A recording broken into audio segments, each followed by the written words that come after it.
Very nervous. For this? Yep. Why? I'm just You nervous. must have done like a ton of interviews, right? Yeah, but I'm nervous. Are you nervous every time or just here? Just here. Okay, good. Hi, this is This Guy Edits, where you can watch this guy edit and this guy direct. Scene 13, take 1. Today we're going to be talking to the director about the editor-director relationship. Action. As you might know from earlier episodes, I'm currently cutting a feature directed by Mark Webber. He just finished shooting it in Pennsylvania, and I'm now here in Los Angeles doing the first cut. Mark Webber, thank you so much. Of course. Thank you. So I'm going to ask you a question, and we're going to get into editing real fast here. But First question, why don't you sort of give us a little overview of the journey that you've taken as a filmmaker to arrive at this movie? I started out acting. Started acting when I was like 17 years old, and it's been my lifelong dream to be an actor ever since I can remember, really. What is that? The first step towards happiness is always the hardest. Who said that? You did. Any philosophical tips? All there is this. As soon as I started making movies and working with such incredible filmmakers and storytellers, I knew that I wanted to direct. I knew that I wanted to tell stories and kind of have my hand in everything. And I made my first film when I was like 28 years old, called Explicit Ills. My son just got out of the emergency room. He really needs this medicine. Do you have insurance? I don't have that kind of money. There's nothing I can do. And then we did The End of Love, and we did The Ever After. And The End of Love was like a pivotal point for me. Mark, you have a kid? Oh. It's not that big a deal. I made something that I was really, really proud of with you. And I found kind of my voice as a filmmaker, the type of movies that I want to make, using real life and reality and blending them into these fictional narratives. Yeah, you have a specific style where you do exactly that. You blend, you use real people, put them in a situation that is close to what they know, and then you create a dramatic story about that. Yeah. So that's awesome. Anyway, I'm going to cut that part out. No, don't cut that out. No, it's great. What's really great about this is that this is great. I'm suddenly sitting with Sven, my friend, who's responsible for editing my movies, and like suddenly he's like a talk show host. It's pretty hilarious. Yeah, it sucks. So let's get into editing. This is your fourth film that you've directed. What's your take on the editing process as a director? I love writing, I love shooting, I love acting, but I really love this part the most. Why? I feel like, they say that's that saying that the movie gets made in 3 different parts. You write it, you shoot it, and then you edit it. This is where the movie's really made, in my opinion. You can make things that had the intention of being really somber or sad and turn it funny. You can take things that are kind of awkward and funny and find some interesting subtlety and nuance, and all of a sudden it takes a dramatic feel. It's fascinating to me how much you can manipulate.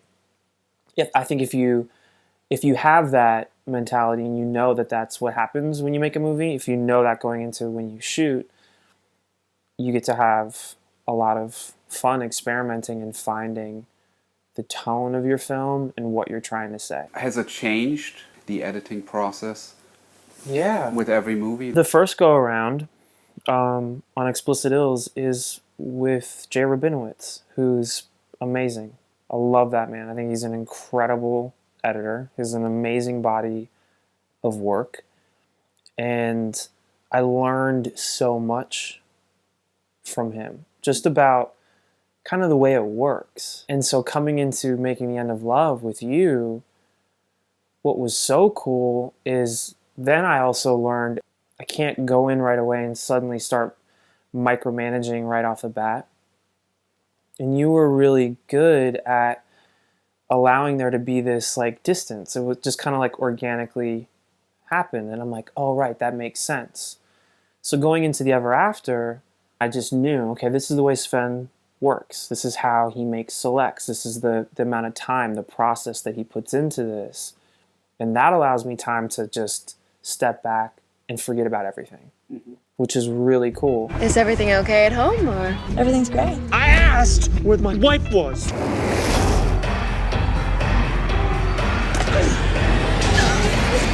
And then so from After the Ever After, taking that and then going into this, I feel like I know exactly, it just feels great. You know, that's also another thing that I think is really amazing that I've learned just in filmmaking in general, is that when you work with people and it works and it's good, you continue to work with those people. And you see it time and time again with various other filmmakers that I like and producers and people. Like, it makes sense. And so on this, it's been amazing because, I don't know, I feel like I just feel safe. You're one of the few directors who can like really step back and still be in the room and see everything and take it in, but not already like give notes or make past judgment. You just take it all in, and until the rough cut is done, then you come back and you thought about it, you have a game plan, and then we start playing. It's great.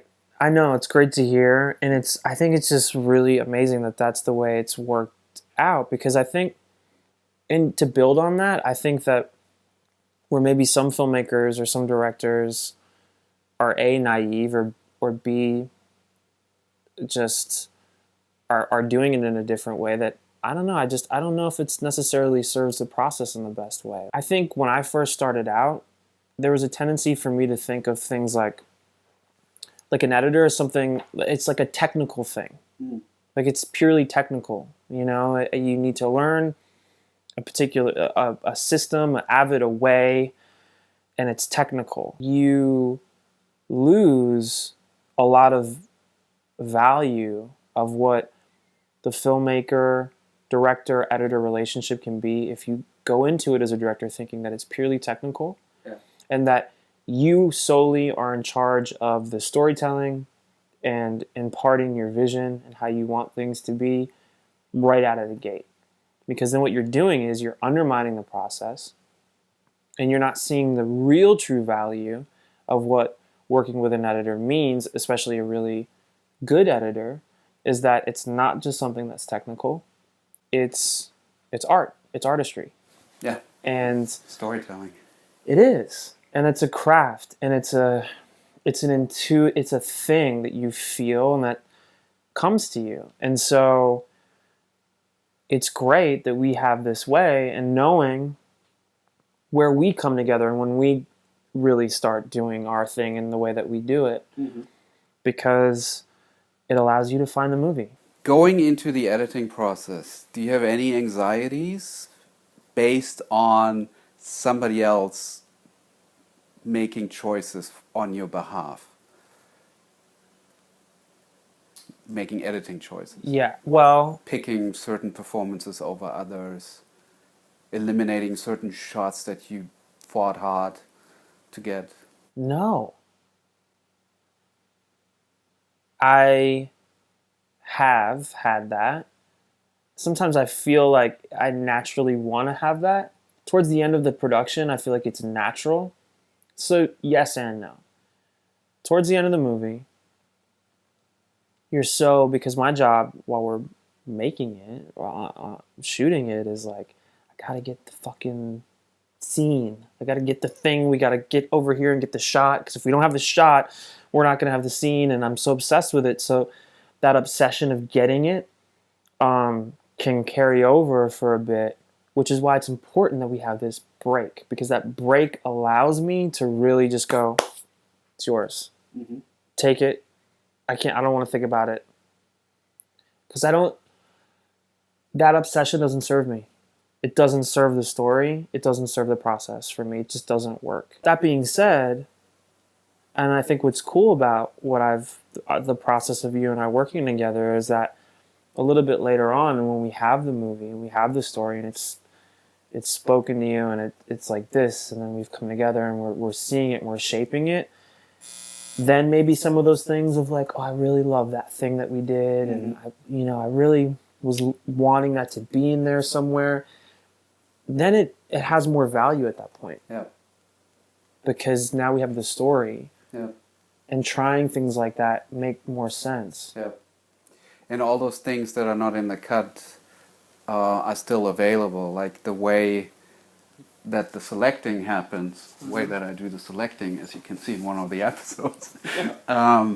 It's all being creatively evaluated, and it's all available. So if I'm sitting down with Mark in a session and we have something to work on a scene, let's say there's a problem or there's a challenge or there's just a need to go in a different direction, that cut doesn't lock us in because of the selecting that has happened beforehand. So it's fairly easy for us to quickly see all the other important moments that didn't make it into the cut. And it's way more fun at that point too, because then we'll have the scene, and then if it's like, I don't like what I'm doing so much right there, is there anything a little bit better? And then we go in and we look and we're like, oh, sometimes we have those little fun aha moments, like actually this little part is a little bit better for what we have shaped here, you know? Cool. I love doing that. I have one last question. What are your thoughts on this channel and the fact that you're exposing work in progress, scenes before you... I mean, the age-old rule in filmmaking is don't show a single frame until you are 100% confident that's the best movie there is. And here we are showing rough scenes. How do you feel about that? It's terrifying. I'm terrified. I'm in some level of denial. Yeah. No. It's scary, but I feel safe in knowing that we both know that we're keeping the things that we know close to our chest, which is cool. But I think it's really cool, and I think it's really cool that our movie gets to be a part of this channel, this process, this thing that you're creating to let people in, because ultimately I love that. I love the collaborative effort it takes to just even make a movie. And so to somehow on the back end of all that the collaboration that's gone into making what we're doing, to then kind of share and let people in, and if that can somehow help facilitate people in their work that they're doing and inspire them and motivate them, it's pretty awesome. Cool. So, awesome. Great. Yeah. Well, see, it wasn't that hard. No. Would you do it again? Would you do another interview? Totally. I gotta come. Okay, great. So I'm gonna come back. What I wanted to do is maybe if you have any questions about specifically editing and director, how the director works in the editing process, storytelling, any of those questions, I'm gonna collect them for a couple of weeks, and then maybe we'll do this again, and then I'll read a couple of those. That'd be great. And then you can. And then I'll share. I'll have a better outfit on. I didn't. If I would have known that I was on camera today, I'd forgotten. I would have. I told him, but not And today. I didn't remember. Thanks so much for watching, and I'll see you on the next one. Have a good one.